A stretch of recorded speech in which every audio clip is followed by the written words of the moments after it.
Diz assim a palavra do Senhor: e Jesus percorria todas as cidades e aldeias, ensinando nas sinagogas, pregando o evangelho do reino e curando todo tipo de doenças e enfermidades.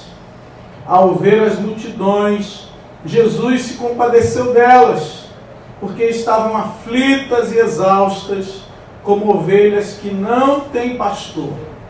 Então Jesus disse aos seus discípulos: a seara é grande, mas os trabalhadores são poucos. Por isso, peçam ao Senhor da seara que mande trabalhadores para a sua seara. Amém? Feche seus olhos. Pai, em nome de Jesus, obrigado. Obrigado por essa palavra. Obrigado por essa oportunidade de estarmos na tua casa, Senhor. Porque aqui é lugar de cura, aqui é lugar de milagre, aqui é lugar de transformação na nossa vida, Senhor. Obrigado porque somos expostos à tua palavra que nos transforma. Pedimos e eu te peço nessa noite, muda, Senhor, a vida do meu irmão. Assim eu oro e te agradeço em nome de Jesus. Amém, Senhor, e amém. Glória a Deus. Irmãos, sabemos que há um chamado individual na nossa vida. Deus opera a salvação na nossa vida de forma particular, individual. Ele te chama pelo nome. Ele disse para o profeta Isaías: antes que você fosse formado no ventre da tua mãe, eu já te conhecia e já te sondava. Isso é o que Deus disse para você, é o que Deus disse para mim. Quem crê nisso? O Senhor diz isso para nós. O Senhor diz isso para nós. Eu tenho um chamado na sua vida, um chamado particular para você. Um chamado que é individual para cada um de nós. E diante desse chamado, muitas vezes nós nos sentimos incapazes, como o próprio profeta Jeremias se sentiu incapaz diante desse chamado. Como o próprio profeta Isaías disse: olha, eu sou um homem de impuros lábios e habito no meio de um povo também de lábios impuros. E ele disse: olha, passa para outro esse chamado, manda outra pessoa, né? No final, ele reconhece, diz: eis-me aqui, envia-me a mim. E queridos, às vezes nós nos sentimos incapazes diante daquilo que Deus pede de nós, nos sentimos pequenos.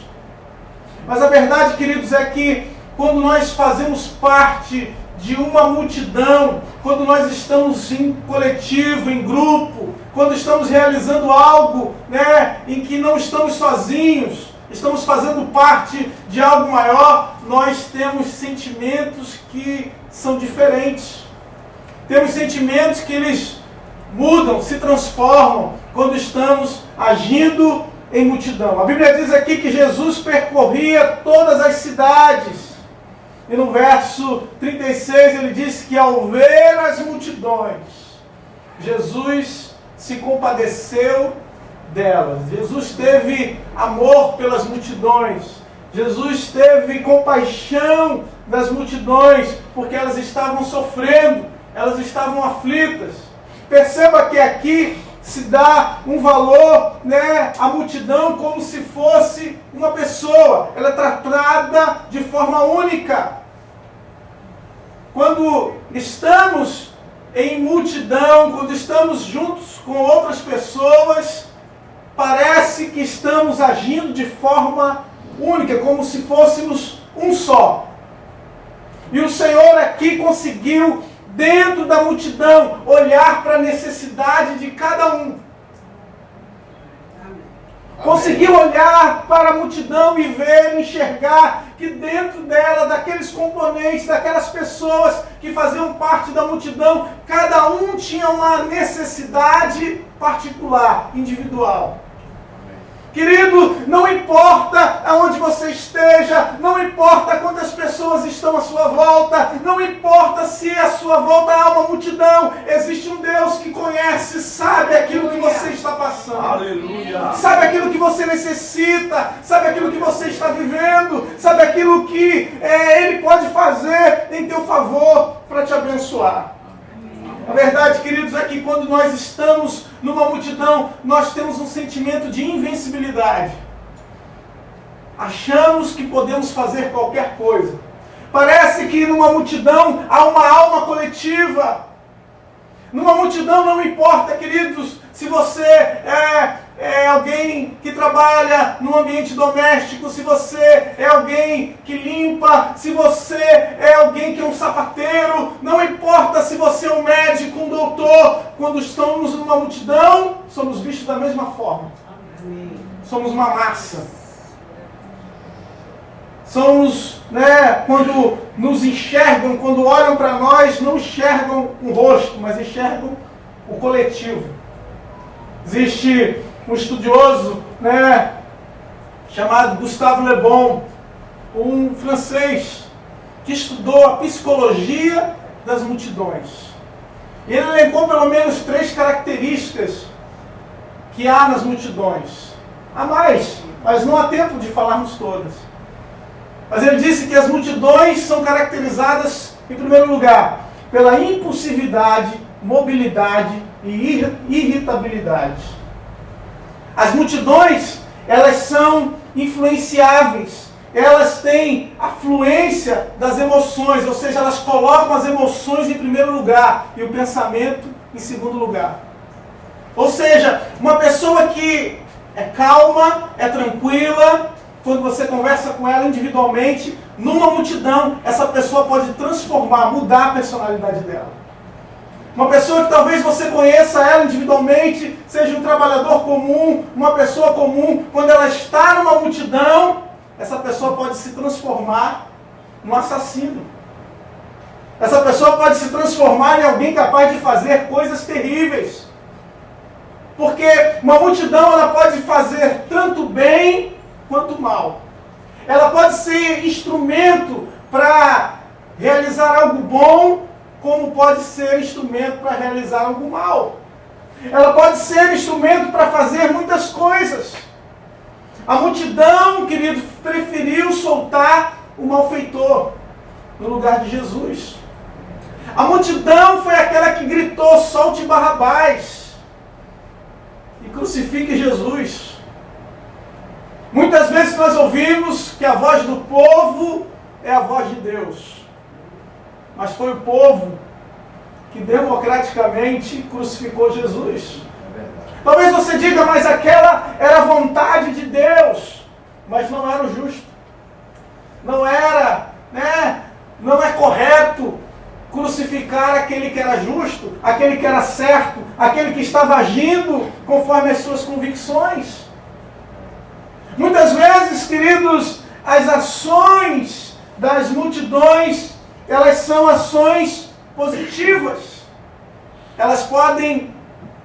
Uma multidão, ela pode se sacrificar, uma multidão, ela pode agir em favor, de depor um governo ruim. Uma multidão pode agir politicamente, uma multidão pode agir de diversas maneiras. Vimos, na entrada triunfal de Jesus em Jerusalém, como a palavra de Deus vai dizer que uma multidão estava à entrada das portas da cidade, e quando Jesus entrava, eles colocavam as suas vestes e balançavam os ramos, felizes, contentes, porque agora estava se cumprindo a palavra de Deus. Uma multidão pode se alegrar, pode festejar, pode fazer algo bom acontecer. Mas uma multidão também pode ser instrumento de coisas ruins. Uma multidão pode linchar. Como nós vimos, logo que começou esse processo que nós estamos atualmente, de vivermos em rede, de termos a nossa vida expostas em redes sociais. Eu me lembro que uma pessoa divulgou a imagem de uma mulher, dizendo que aquela mulher tinha cometido um crime. E as pessoas daquela cidade reconheceram, pegaram aquela mulher, lincharam ela e a mataram. Sem julgamento, sem saber se realmente aquela mulher tinha cometido aquele crime. Porque uma multidão, ela pode ser sugestionada. Uma multidão, ela pode ser manipulada. E é por isso que precisamos estar atentos aos sentimentos passageiros que passam no coração da multidão. Aos sentimentos que passam no coração de uma multidão que é a mesma que é capaz de fazer coisas boas, é capaz de incendiar, é capaz de saquear, é capaz de matar. Porque não tem rosto, não tem personalidade. Não temos quem acusar. Ainda que hoje consigamos achar quem cometeu algo individualmente, sabemos que quando olhamos para uma multidão, há um sentimento que paira no coração, que paira nas mentes daquelas pessoas. E aí há o segundo ponto, que é a capacidade de ser sugestionada. Uma multidão, ela pode ser sugestionada. E foi o que aconteceu com aquela mulher adúltera, que apresentaram para Jesus, dizendo que aquela mulher tinha cometido um pecado, que aquela mulher merecia ser apedrejada pela lei. E Jesus, conhecendo o coração de cada um que estava ali, não foi levado pela multidão. Porque ser levado pela multidão é o mais fácil, irmãos. Ser levado pelo grupo, pelo sentimento do grupo, por aquilo que o grupo tenta impor para nós, é o mais fácil. É o que nós estamos vendo, irmãos, acontecerem com os nossos jovens, quando eles entram na faculdade, em que o grupo determina qual é o pensamento e o estilo de vida que eles terão, ou muitos estão indo por esse caminho, não todos. É o que acontece muitas vezes quando vamos para um ambiente de trabalho e aquilo de repente muda até o nosso comportamento.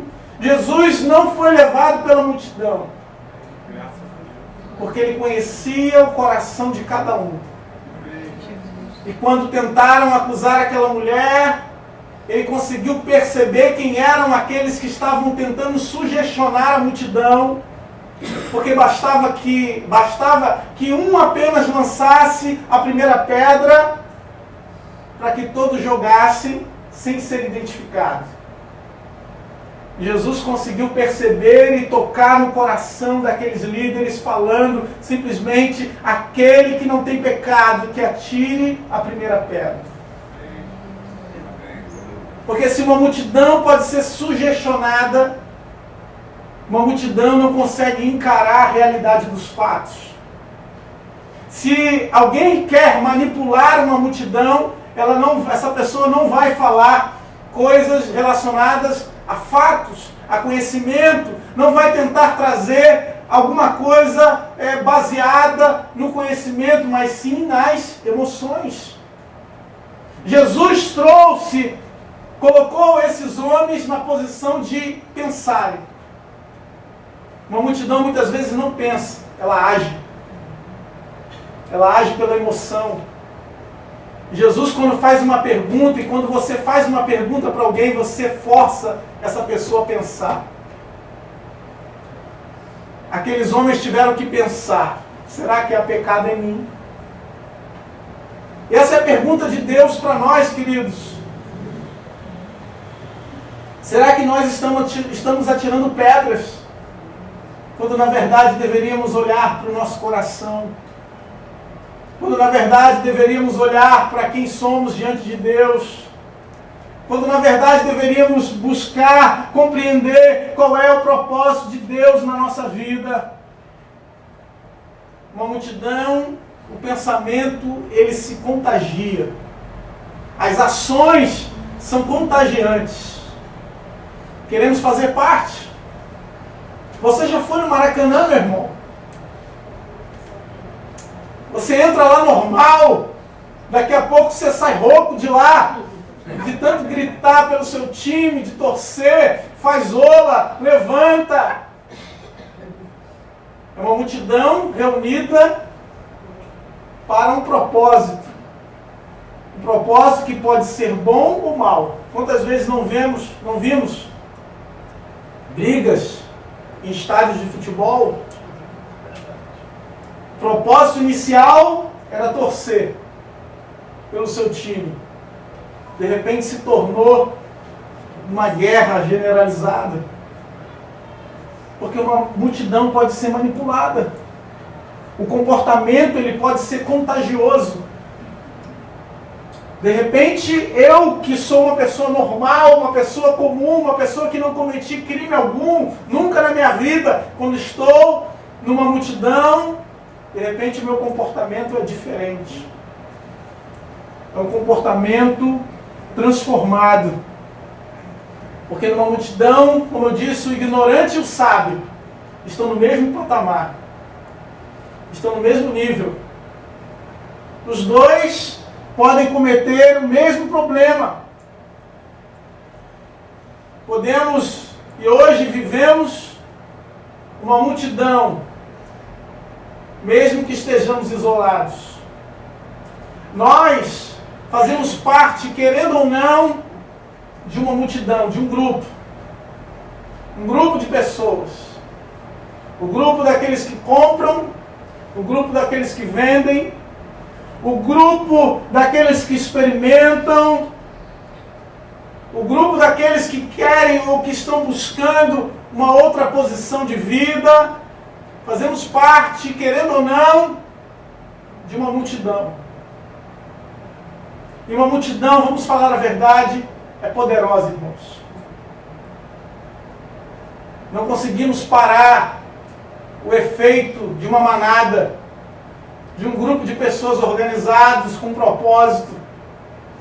Eu não sei se vocês são abençoados, são da Zona Sul, não passam pelos problemas que muitos mortais passam. Agora, né? Agora, né, irmão? Agora. Mas no passado... Só Jesus. Mas quando você anda de trem, meu irmão, parece que não tem mais lugar. Você olha e parece que acabou, está lotado o trem. De repente um milagre acontece, mano. De repente sai todo mundo, fica todo mundo tão espremido que se tu tá com o braço levantado não consegue abaixar mais. Se teu pé parou no lugar, não consegue mais mexer. É um milagre, que acontece diante dos nossos olhos. Uma multidão que de repente se encontra com o propósito de ir para casa. Pelo menos deveria ser. E de repente, queridos, aquele grupo, aquela quantidade de pessoas tem poder. Tem uma reação, tem algo, que acontece. Uma multidão é caracterizada pelo exagero e pela simplicidade. E aqui é o último ponto que eu trago sobre a multidão. Pelo exagero e simplicidade. Uma multidão é capaz de sentimentos primitivos, sentimentos infantis. O sentimento infantil é o sentimento da birra. Eu faço. Sentimento de posse, de é meu, de eu vou conquistar. Da ausência de responsabilidade, da certeza da impunidade. Numa multidão, há uma quebra intelectual. E até mesmo o mais inteligente se torna como um animal. Se torna carente, se torna necessitado. Jesus, querido, está aqui diante de uma multidão. E talvez seja esse o motivo porque tanto os líderes daquela época se preocupavam com Jesus. Porque quem domina a multidão tem poder. Quem domina a multidão tem autoridade. Quem tem poder sobre a multidão também domina um poder que mesmo num ambiente aqui em que não havia, não era aqui um ambiente democrático, mas quem domina a multidão tem a força bruta, tem a força de revolucionar, tem a capacidade de agir em prol, né, de uma causa. E o fato de Jesus atrair a multidão levantou, né, e acendeu um alerta para as autoridades daquela época. Quem é esse homem que atrai multidões? Quem é esse homem que atrai multidões não para qualquer lugar, mas para o deserto? O que será que ele está falando? O que será que ele está ensinando? Que revolução é essa que esse homem está fazendo? Que caminho é esse que esse homem está conduzindo essas pessoas? Acendeu-se um alerta, uma preocupação, porque Jesus atraía multidões. Mas ao contrário daqueles que querem atrair uma multidão para talvez se estabelecer, ter poder, ter autoridade, né, colocar pessoas debaixo dos seus pés, a Bíblia vai dizer que Jesus se compadeceu da multidão. Amém. Jesus percebeu que dentro da multidão tinham corações famintos, exaustos, necessitados. De que aquele que faz parte de uma multidão, apesar de ter um desejo de poder, apesar de ter um desejo de fazer parte de algo grande, essa pessoa também precisa de um cuidado de Deus. Nós fazemos parte de uma multidão, queridos. Vivemos em rede. Vivemos, né, entre pessoas que tomam decisões todos os dias. Entre pessoas que são influenciadas todos os dias por comportamentos, por imagens. Todas as vezes que você entra na sua rede social, lá vão ter sugestões, vídeos, que tentam influenciar o seu comportamento, a sua maneira de pensar, a sua maneira de agir, que tentam, né, de alguma maneira, fazer com que você tome decisões. Quer seja para comprar, quer seja para adquirir algo novo, para doar, para fazer coisas boas ou mais. Somos influenciados. Mas o que tornou o coração, né, e o que moveu o coração de Jesus para as multidões elas estavam aflitas e exaustas como ovelhas que não têm pastor. Ovelha sem pastor morre, irmãos. Ovelha sem pastor passa fome. Ovelha sem pastor sente sede. E não tem água para beber. Ovelha sem pastor precisa de direção. Não sei se você compreendeu o que eu estou dizendo aqui. De uma maneira ou de outra, todos nós vamos ser ovelhas de alguém. Até aqueles que dizem, eu não me submeto a ninguém. Até aqueles que dizem, eu, né, tomo conta da minha vida. Eu sou responsável pelas minhas decisões. Eu governo a minha vida. Eu sou dono do meu espaço, do meu tempo. Eu faço o que eu quero, a hora que eu quero. E não devo satisfação a ninguém. Até esses são ovelhas nas mãos de alguém. Até esses precisam de uma direção. Até esses possuem um código de conduta, de regras, que precisam prestar contas. Porque se eles saírem desse código, se eles saírem dessa direção, eles, apesar de serem punidos pelo grupo, além de serem punidos pelo grupo, às vezes eles mesmos se punem. E é por isso, queridos, que só há um caminho para nós. E esse caminho é descansar nos braços daquele que quer o melhor para a nossa vida. É estar na direção daquele que tem um caminho de satisfação, um caminho que nos alimenta, que nos sustenta, que nos transforma, que nos dá vida. O caminho daquele que se compadece de cada um de nós de forma sincera. De alguém que nos conhece, que antes da formação do mundo, já havia planejado e preparado algo para a nossa vida. Alguém que te ama, meu irmão. Amém.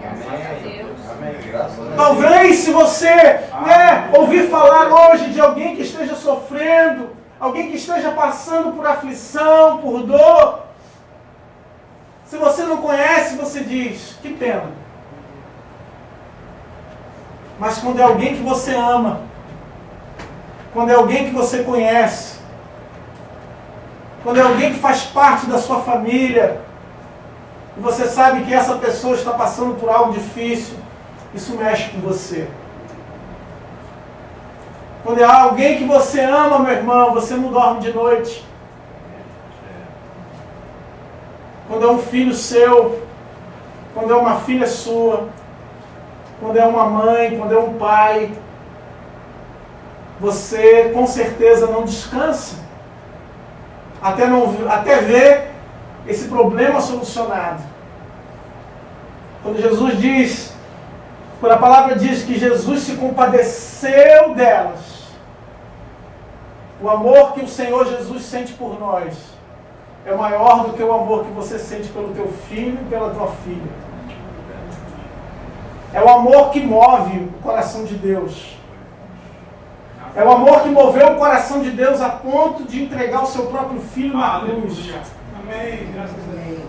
É o amor de Deus em ação por cada um de nós. É o amor de Deus que opera milagres. É o amor de Deus que vem até nós. Glória a Deus. Aleluia. Glória a Deus. Muitas vezes, no meio de uma multidão, queridos, podemos sofrer. Podemos estar passando por momentos difíceis e ninguém nos acudir, ninguém saber qual é o nosso problema. Ou cada um ter tantos problemas que o nosso se torna pequeno. A Bíblia vai falar de um homem que era cego e que Jesus estava passando e que, ao saber que Jesus estava passando, ele gritava bem alto: Jesus, filho de Davi, tenha compaixão de mim. A reação da multidão foi: deixa o mestre quieto, deixa o mestre em paz. Em outras palavras, ele tem coisa mais importante para fazer. Ele tem coisa mais importante para resolver do que cuidar do seu problema. Queridos, nessa noite, a pessoa mais importante aqui, ele quer cuidar de você.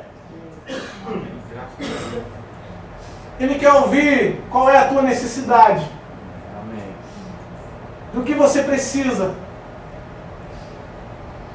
Do que você, pelo que você gritaria: Jesus, filho de Davi, tem compaixão de mim. A multidão às vezes tem sentimentos antagônicos, irmãos. A multidão, que recebeu Jesus em festa, que colocou as suas vestes no caminho para Jesus passar, é a mesma multidão. E João 7,20 a multidão chamou Jesus de demônio. A multidão às vezes tem comportamentos que agradam e desagradam a Deus. Porque a multidão é feita de pessoas, de seres humanos. E é por isso que há um mover no coração de Deus. Nós conseguimos mover o coração de Deus quando reunidos estamos para buscar a sua presença, para buscar a sua face, para juntos ouvirmos a sua voz, a direção que Deus tem para a vida de cada um de nós. Essas pessoas foram para o deserto porque estavam necessitadas. E diante de uma necessidade nós fazemos muitas coisas. A necessidade nos move a ir a lugares que desconhecemos. Pela necessidade nós podemos fazer diversas coisas. Mas e quando nós nos reunimos para adorar ao Senhor? Quando, apesar da nossa necessidade, reconhecemos que há uma fome no nosso coração que é maior, que precisa ser saciada por um pastor que sabe qual é o caminho que vai saciar essa fome e essa sede espiritual que há no nosso coração. E nos reunimos não para receber, não para Deus fazer um milagre na nossa vida. Apesar de que sabemos que Ele pode fazer, mas quando nos reunimos para buscar a sua face, para entrar no lugar santo, quando nos reunimos para reconhecer os nossos pecados e dizer, Senhor, nos perdoa, há um mover no céu, meu irmão. Amém. Glória a Deus. Glória a Deus. A palavra de Deus diz que quando estiverem 2 ou 3 reunidos no seu nome, Ele se faz presente. Amém. Amém. Glória a Deus. Há um poder quando nós nos reunimos para buscar a face do Senhor, para buscar a sua presença. Eu quero encerrar lendo um texto que está em Apocalipse, no capítulo 7.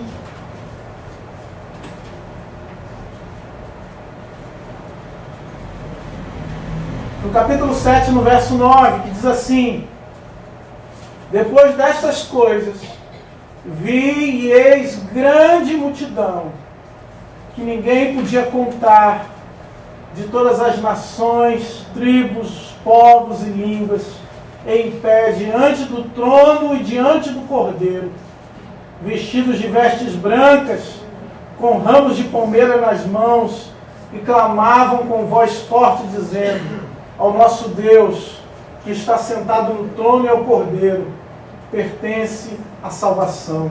Aleluia. Aleluia, Jesus. Glória a Deus. Essa visão de João é a visão do céu, irmãos. No céu estaremos em multidão. No céu não estaremos sozinhos.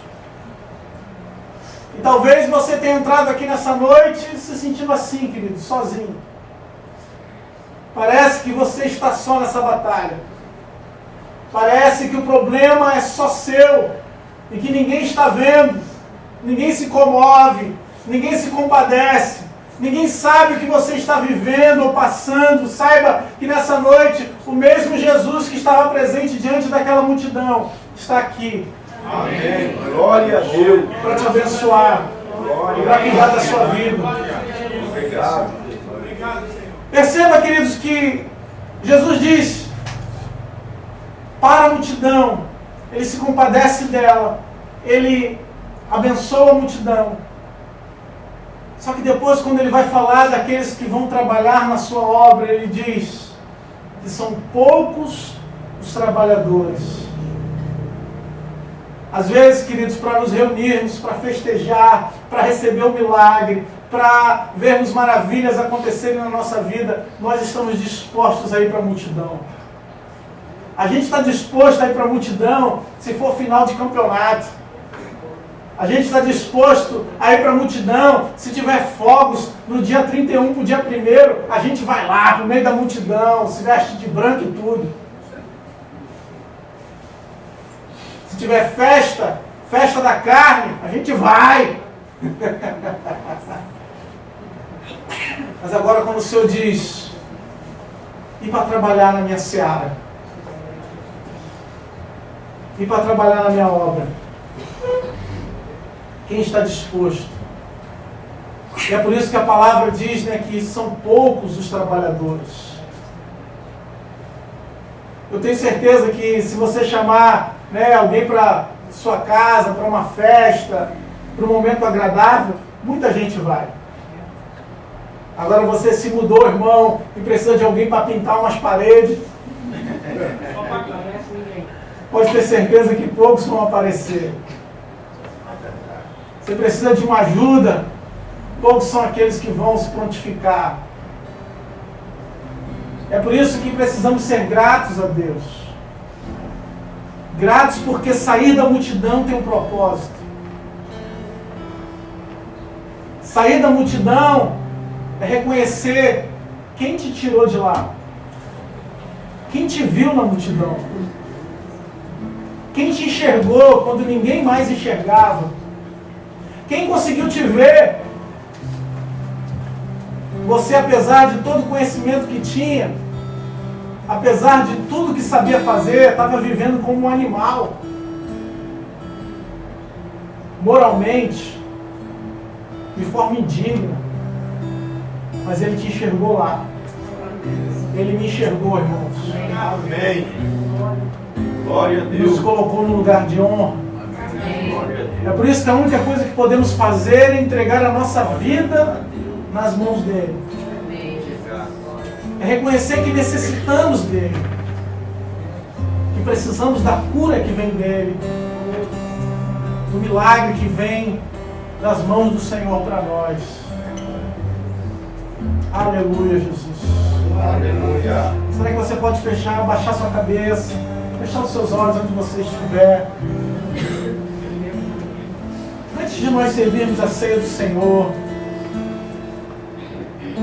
gostaria de saber se aqui entre nós alguém que quer receber Jesus como Senhor e Salvador da sua vida. Você pode ir mesmo no seu lugar onde você está, levantar uma das suas mãos que eu quero orar por você, eu quero abençoar a sua vida. Antes de servirmos a ceia, alguém que quer receber Jesus como Senhor e Salvador, não tenha medo, tenha coragem. Levante uma das suas mãos, eu vou te abençoar, eu vou orar por você. Alguém entre nós? Aleluia. Queridos, essa ceia é para todos nós.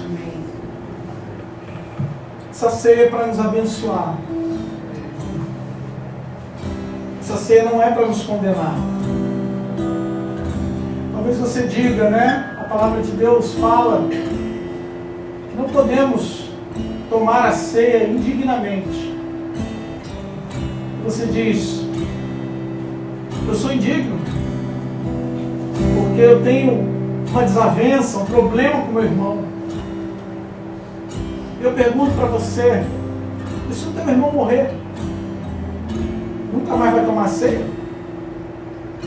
Por isso que a ceia é um compromisso entre nós e o Senhor. A ceia é um compromisso entre mim e Deus. Compromisso de que, apesar, né, do que eu estou vivendo, apesar do que eu estou passando, eu me arrependo primeiramente diante de Deus. Depois eu me acerto com o meu irmão. Então, primeiro precisamos nos acertar diante do Senhor. Não tem que esperar. Nós temos que fazer isso agora. Nós temos que viver isso agora para nós. É uma oportunidade de Deus. Senhor, em nome de Jesus, o Senhor não nos enxerga, Senhor, como uma massa, como um grupo, sem identidade, Senhor. Pelo contrário, o Senhor nos enxerga de forma individual. O Senhor nos enxerga de forma particular. O Senhor sabe que cada um aqui está vivendo, está passando, está precisando. Eu quero te pedir nesse momento, Pai, que o Senhor atenda, que o Senhor venha ao encontro das necessidades de cada um, Pai.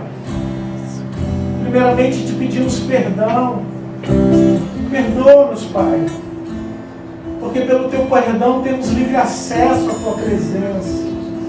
Pelo Teu perdão, Pai, podemos nos aproximar confiadamente, Senhor, à Tua ceia, à Tua mesa. Pelo Teu perdão, Senhor, temos vida, e uma vida abundante. A Bíblia diz que Jesus entregou o Seu corpo.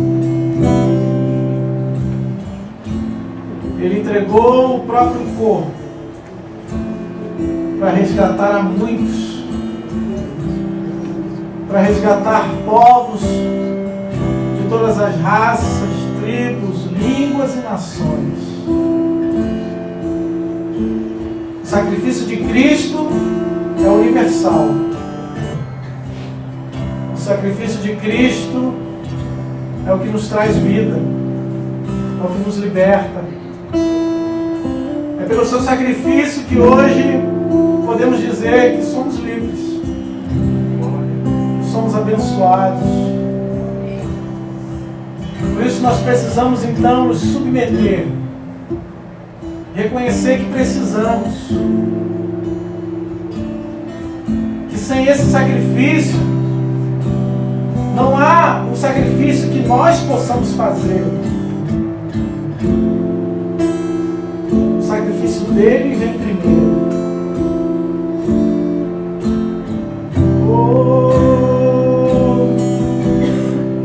Ele olha para você com humanidade.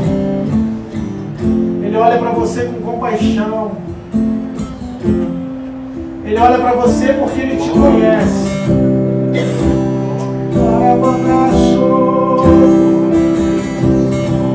Os milagres são necessários, irmãos. Necessários para atrair a multidão. Mas no fundo é alguém que recebeu e alguém que divulgou a mensagem. O que você tem recebido de Deus nessa noite? O que você tem recebido de Deus nessa vida? O que Deus já fez na sua vida? Será que você pode agradecer a Ele? Obrigado, Jesus, pelo teu sacrifício na cruz. Obrigado pelo teu corpo que foi moído pelas nossas transgressões. Obrigado, Jesus. Comamos o pão com gratidão.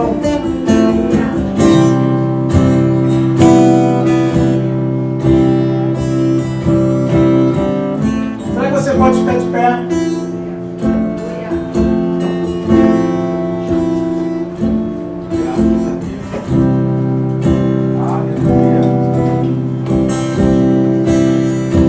Esse é o cálice da comunhão, meu. Será que você pode trocar com uma ou duas pessoas, dizendo, irmão, que bom ter comunhão contigo, meu. Bom ter comunhão. Vai levar meu pão, não? Deixa eu morrer.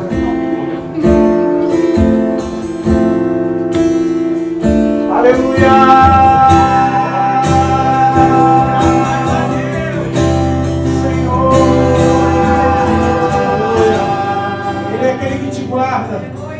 Aquele que te livra do mal, aquele que te dá vida, aquele que faz milagres incontáveis na sua vida.